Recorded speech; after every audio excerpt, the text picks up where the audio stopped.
Focus the process, not the result. Sering gak sih kalian mendengar jargon tersebut? Saya sih saking seringnya sampai masuk kuping kiri, keluar kuping kanan.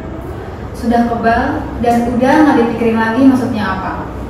In my case, saya atau mungkin juga kalian udah melewati banyak proses dengan menggunakan segala macam tips and trick mengenai produktivitas untuk mencapai kesuksesan, tapi masih aja nggak sih kadang iri terhadap kesuksesan orang lain tanpa kita lihat proses yang telah diajarin sebelumnya. Sering banget gak sih muncul pertanyaan kayak gini?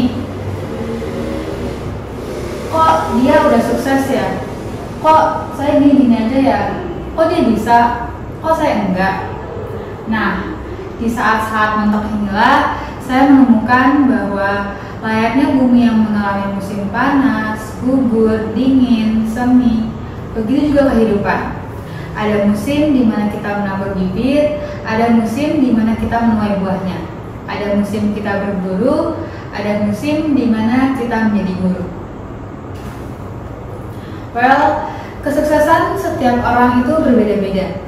Kesuksesan sejati seringkali tertanam dalam proses yang telah kita jalani, pembelajaran yang kita peroleh, dan pertumbuhan yang kita alami di sepanjang perjalanan. Nah, dalam kesempatan kali ini, saya, Almira Fazia, akan mengeksplorasi pentingnya fokus pada proses itu sendiri. Saya yakin kalian memiliki banyak tujuan dalam hidup. Mungkin contohnya seperti menjadi miliuner, terus kalian pengen impact kepada sosial kalian, memenangkan penghargaan, atau contoh sederhananya mungkin ngurusin badan mungkin. Nah, tapi ketika kalian terlalu fokus pada tujuan kalian, kalian akan benar-benar dapat mengurangi sebuah peluang untuk mendapatkannya. Nah, dalam mencapai semua tujuan tersebut, penting untuk kita tidak hanya terfokus pada hasil akhirnya saja, tapi perhatiin juga dan hargai proses yang telah kita jalani untuk mencapainya. Mari kita lihat deh, apa bedanya tujuan dengan proses. Tujuan atau sasaran merupakan peristiwa satu kali. Ya udah, kalian menjangkaunya lalu selesai. Sedangkan proses adalah serangkaian langkah atau tindakan yang dilakukan untuk mencapai suatu tujuan atau hasil tertentu. Dengan kata lain, tujuan adalah tujuan, sementara proses adalah sebuah perjalanan. Sebagai contoh nih, misal turun berat badan sebanyak 20 pound, itu merupakan goalnya. Nah, makan sehat dan olahraga teratur adalah sebuah proses. Mendapatkan nilai A pada sebuah ujian itu merupakan sebuah tujuannya. Mempelajari dan membaca catatan setiap hari itu merupakan sebuah prosesnya. Menghasilkan $1 juta adalah tujuannya.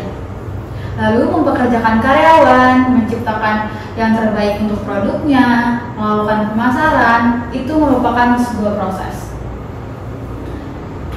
Nah, pertanyaannya, jika kalian mengabaikan goal tersebut, apakah kalian akan tetap mendapatkan resultnya? Saya pikir iya. Setelah kalian memiliki proses yang baik, sasaran tidak benar-benar diperlukan lagi. Tapi di sini saya tidak mengatakan bahwa mempunyai goal itu tidak berguna. Saya masih percaya bahwa memiliki tujuan sangatlah penting. Jika tidak, saya tidak tahu proses seperti apa yang cocok untuk goals yang telah saya tetapkan sebelumnya. Tapi begitu kalian tahu apa tujuan kalian, fokuslah pada hal tersebut. Mungkin contoh sederhananya seperti ini. Jika kalian seorang mahasiswa, kalian mungkin punya keinginan seperti aku harus nih semester ini dapat IP 4. Nah, dari keinginan itu pasti kalian berpikir gimana sih cara buat sampai IP 4 itu. Nah, inilah dimulai dengan sebuah tujuan. Jika kamu hanya fokus kepada tujuan itu, mungkin sepengalaman pribadiku atau mungkin juga kalian, aku akan lebih merasa terkekang dengan obsesi ingin mendapatkan IP 4 tanpa adanya memikirkan hal lain. In case nih, misal kalau predikat tersebut gak tercapai, Mungkin orang lain, mungkin dan saya juga pikir bahwa ya Tuhan, ini tuh hari terburuk sepanjang hidupku. Aku tuh merasa nyesel dan sedih banget dan kecewa dengan hasil yang saya dapat. Tapi coba kalian pikirin deh, kalau kalian tuh udah melewati satu semester di mana kalian belajar, nge-explore diri, mengikuti lomba, atau mungkin kalian tertarik daftar ASLEB dan melakukan hal-hal baik yang membuat kalian ini terus maju. Jika kamu hanya fokus pada tujuan, kamu tidak akan mencapainya. Sebaliknya, kamu harus fokus pada perilaku kamu sendiri, perilaku yang dapat kamu kendalikan sendiri, yang dimana dapat mengontrol kapan kamu belajar, kapan kamu main, kapan kamu harus istirahat, serta mengontrol perasaan kamu terhadap hasil akhirnya nanti.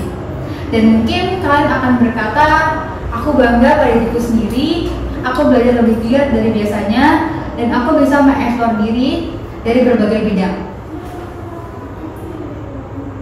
Nah, dengan begitu, selama kuliah, mungkin kamu bisa menjadi lebih enjoy menikmati prosesnya dan memanfaatkan kesempatan yang ada, seperti contohnya tadi, juara lomba, jadi ASLEB, dapat kesempatan jadi pemateri seminar, dan lain sebagainya.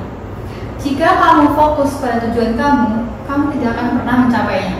Kamu hanya harus fokus pada perilaku kamu sendiri, perilaku yang merupakan hal-hal yang sepenuhnya berada dalam kendali kamu. So, ketika kamu fokus pada bagian yang ada dalam kendali kamu, yaitu behavior, kamu cenderung mencapai tujuan yang ingin kamu capai.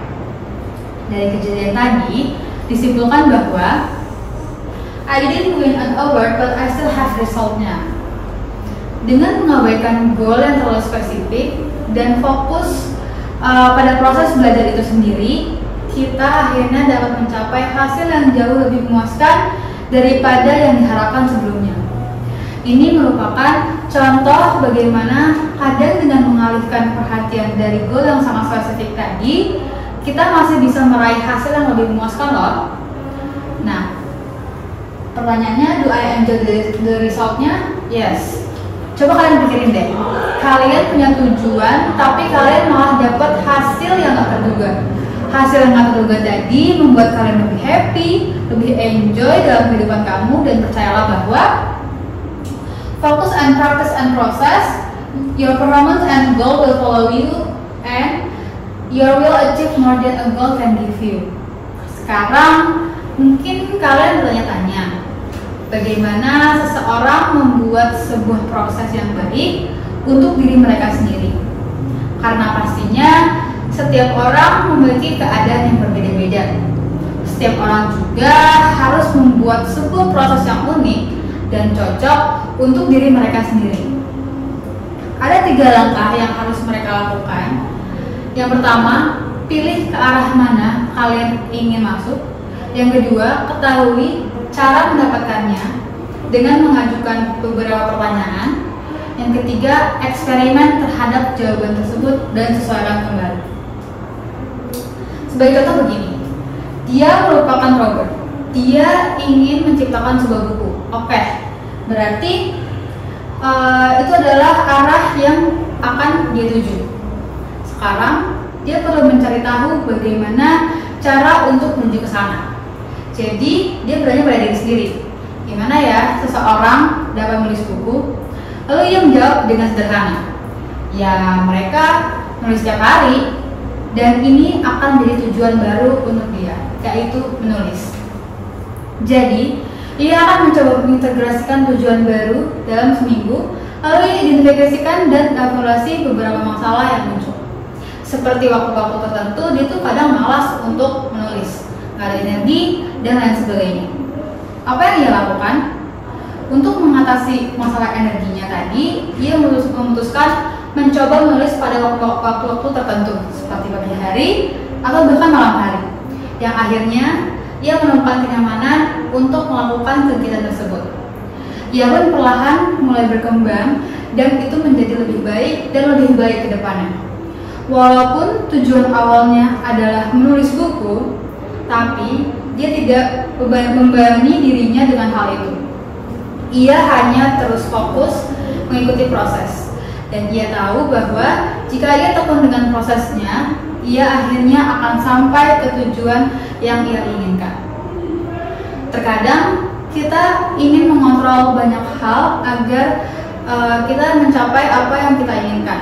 Terkadang juga kita ingin membuat semuanya perfect sampai tujuan kita itu tercapai. Terkadang kita juga ingin mengontrol respon orang terhadap pencapaian kita. Namun yang perlu kita lakukan adalah hanya fokus ke diri kita sendiri dengan perilaku kita, sehingga akan membuat kita semakin dekat pada goals yang ingin kita capai. Oleh karena itu, jika kita ingin mencapai suatu goals tadi, maka kalian harus fokus kepada perilaku yang menjadi landasan untuk membawa kalian mencapai tujuan kalian itu sendiri. Jatuh cintalah terhadap prosesnya, bukan pada hasilnya. Karena ketika hasil tidak sesuai dengan yang kita harapkan, kita akan tetap bangga dengan proses yang telah kita lalui sebelumnya. Mungkin sekian presentasi dari saya. Terima kasih.